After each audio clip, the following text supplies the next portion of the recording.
મારું નામ સંગાડા ફરીંગભાઈ સોગનભાઈ, ગામ ખંગેલા, તાલુકો જિલ્લો દાહોદ.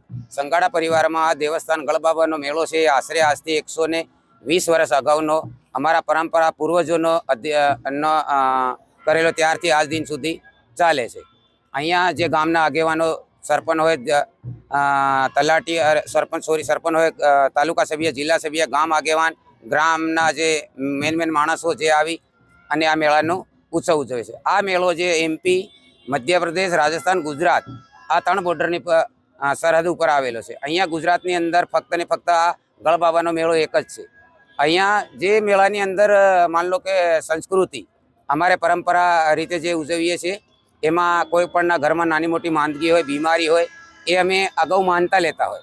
એ માનતા અમારી સફળતા પૂરી થાય ત્યારે અમે ધૂળેટીના દિવસે અહીંયા આવીને આદિવાસી સંસ્કૃતિની અધીન અહીંયા આવીને સવારમાં ગામ લોકો, અમારા જે સંગાડાના પરિવાર છે, આને નવડાવી ધવડાવી અને સાફ સુથરો કરી, રંગાન કરી, કંકુના ચાંદલા કરી, દીવાબત્તી કરીએ, અગરબત્તી કરીએ અને પછી 1 વાગ્યાના સમયે જે લાલ કપડામાં જે અમે ભારી કહીએ છીએ એ અમારી આસ્થા છે. એ બાબા ધર્મી રાજાની નિશાની છે. જેવી રીતે શંકર ભગવાનના મંદિરમાં લિંગની આસ્થા હોય, અમારે જે ભારીની આસ્થા છે એ બાબા ધર્મી રાજાની છે.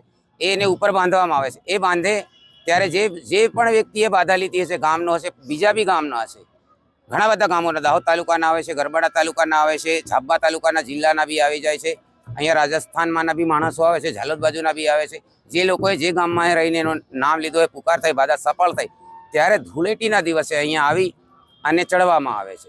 જેવી રીતે મંદિરમાં શ્રીફળ ચડાવે છે, અમે પણ અહીંયા શ્રીફળ ચડાવીએ. પણ અમારી સંસ્કૃતિ આદિવાસીની સંસ્કૃતિને લઈને અમે ચાલીએ છીએ કે અમારા પરંપરા, અમારા પૂર્વજો અમુક બલીનો ઉપયોગ કર્યો એ અત્યારે અમે પણ આજની તારીખમાં કરીએ છીએ. અમે પણ કોઈનો વિરોધ નથી કરતા.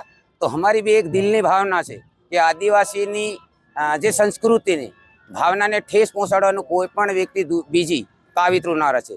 આટલું મારું કહેવું છે. 2 હાથ જોડીને આજ રોજ લગભગ 16 થી 17 લાડા થયા છે. એક લાડાને કમસે કમ 3 ચક્કર મારીએ છીએ, 4 આંટા મારવામાં આવે છે, યા 5 આંટા મારવામાં આવે છે.